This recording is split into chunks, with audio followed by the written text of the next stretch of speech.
To start and end the day, we spend quite a bit of time in one room, the bathroom. This is a story about a girl who dreamed of one day owning a vintage bungalow. So she bought one. And with a little imagination and some good old DIY sweat equity, she transformed it into a dream home.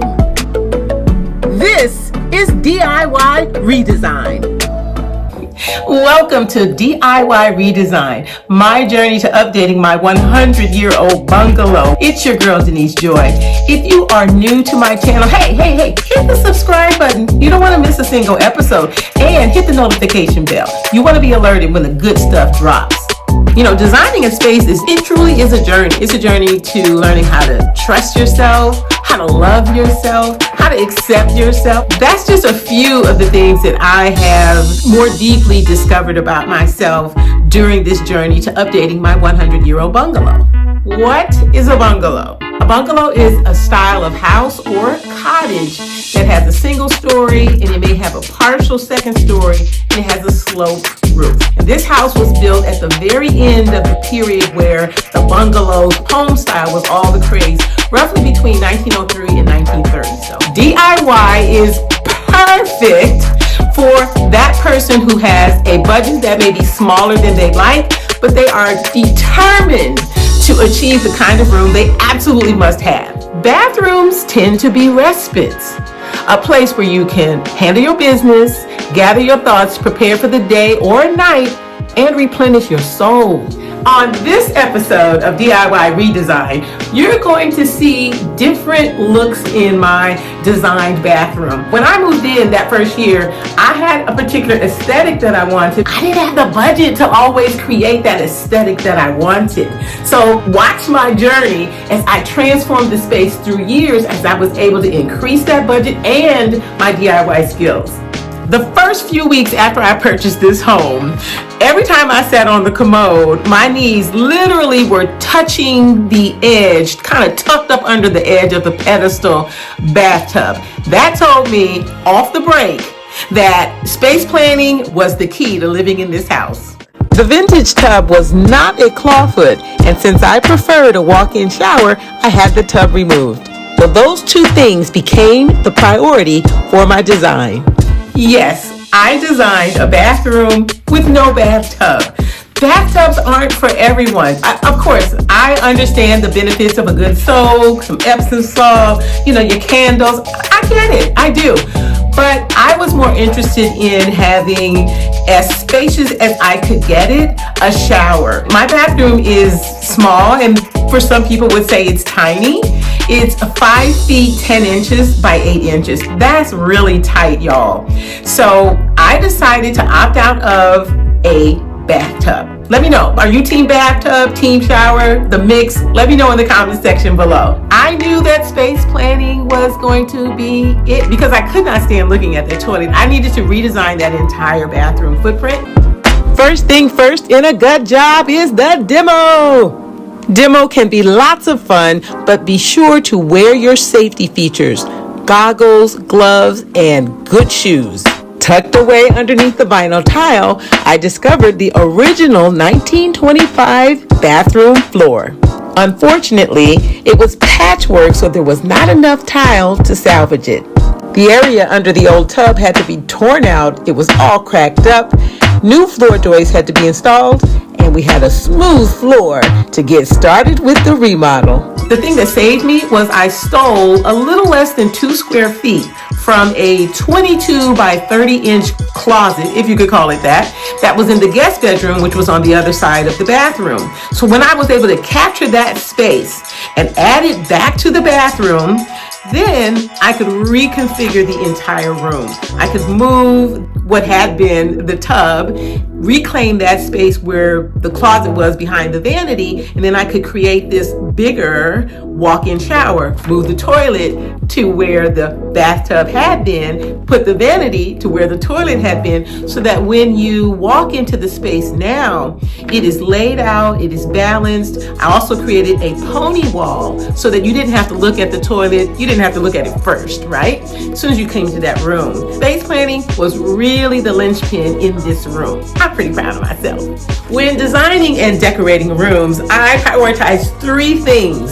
functionality, aesthetic, and budget. They go hand in hand. Functionality is how you use a space, aesthetic is how you feel in a space, and budget is how much money you gonna spend. After the plumber rerouted the pipes to their new position to accommodate my dope design, it was time to build some walls. Once the walls are up and the plumbing is done, the insulation can go in and the custom cement shower floor is poured. Now we're on track and moving forward to my favorite time, when we have a living-in bathroom remodel. Every homeowner is happy when this moment comes. The installation of the toilet. Heading somewhere to use the facilities is no fun. I always say it because it's true. DIY painting is the quickest, cheapest way to utterly transform a room, to change the vibe, change the aesthetic entirely. Learn a new skill. Also, it is not hard to do. It's not. I have a video, and I'll drop the link, of all the painting supplies you would need to acquire so you too can do some really dope painting DIY projects. For the color scheme, I chose a light, airy gray for the shower surround and the floors. The shower floor is Paradise Arrow in gray by Porcelanosa. I decided to splurge a little bit, got a couple of extra sheets of the Paradise Arrow, and ran a feature stripe up the wall of the shower and included it in the shower nook. The wall paint is a bold, saturated color, and I'll share that in just a moment. The tile color palette accomplished my design goal of having the bathroom feel like a spa. No matter the size or the budget, homes that have been designed and decorated with intentionality, they're just more inviting. I feel lucky because designing and redesigning this bathroom over these 7 years has served me well. This absolutely luscious wall color is Space Black by Behr. I fell in love with the contrast of the rich, moody paint and the light, airy tile. Once the vanity, the sink, the brushed nickel hardware, the custom mirror, and the overhead vanity light are installed, we are in the home stretch. This remodel took a total of 6 weeks to complete. I also remodeled the kitchen at the same time.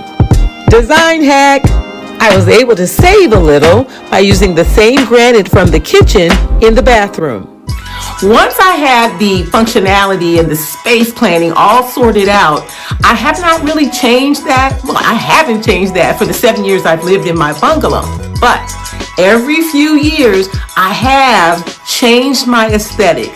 Sometimes because I wanted a different vibe, other times because I got a few more coins to make that magic happen.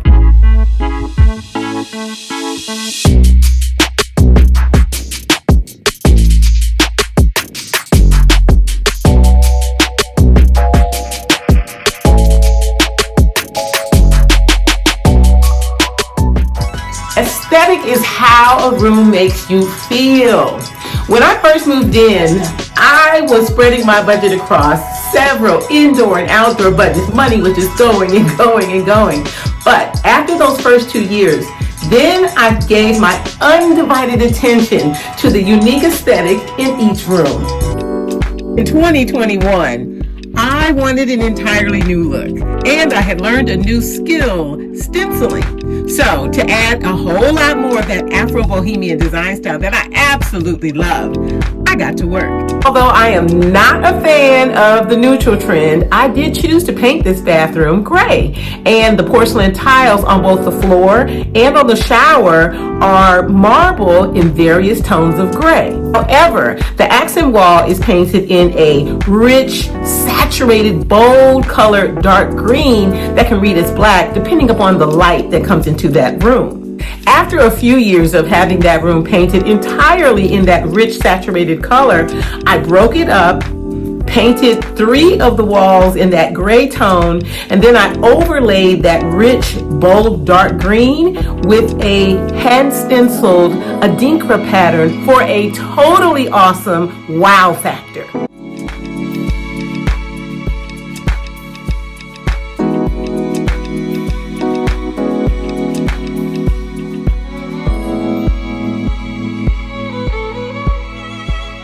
Whenever you purchase an existing home, you rarely get everything on your wish list. So it's really a matter of you prioritizing what's on your wish list against your budget. And remember, your budget is going to change over time. So just like I did here in my 100-year-old bungalow, I was able to start with the budget I had, imagine what I wanted to do, sort of chip away at what I could do with the budget I had then, and then add to that budget over the years, and slowly, over 7 years' time, transform this space into exactly what I envisioned at the beginning.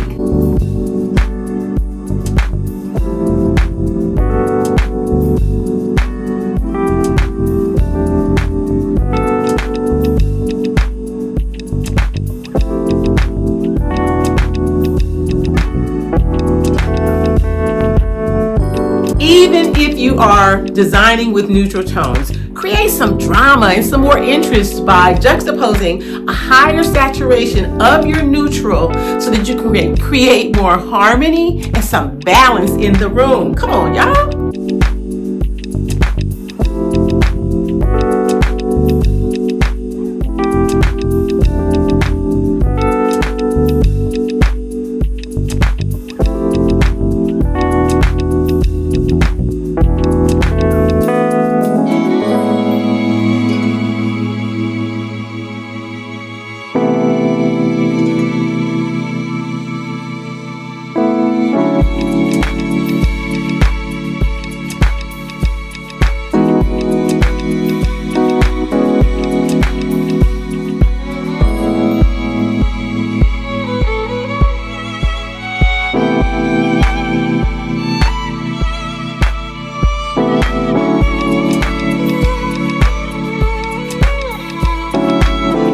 Once I had put that hand-painted stencil, the African Adinkra pattern, because I wanted more of that Afro-Bohemian theme in that room, I knew I had nailed it. A few times a year, I swap out the pop of color from red, orange, brown, and rust, and then I'll juxtapose that with some dark gray. And this year, I am considering completely changing the pop of color. I hope you got some inspiration from this love offering from me, to you. Let me know in the comment section below. Whether you have designed your bathroom to be a sanctuary or a rest stop, it should make you feel peace, love, inspiration, and beauty. Sure, you subscribe if you have not yet subscribed. All of the episodes of DIY Redesign, heck, all the episodes on my channel are awesome, but this series really has a special place in my heart. So if you are not a subscriber yet, subscribe, hit the notification bell. We'll have some fun together. As always, thanks so much for stopping by. And I wanted to do something a little bit different. And drop in the comments. Let me know, did you feel this? I kind of was going for like a little bit of a docu-style, This is Design Potential. Join me for every episode as I show you how to unlock the potential and transform any room in your home. And hey, if you see something that you really love, make your own version of it. Bottom line, keep pursuing your home redesign dreams. Stay tuned for episode 3.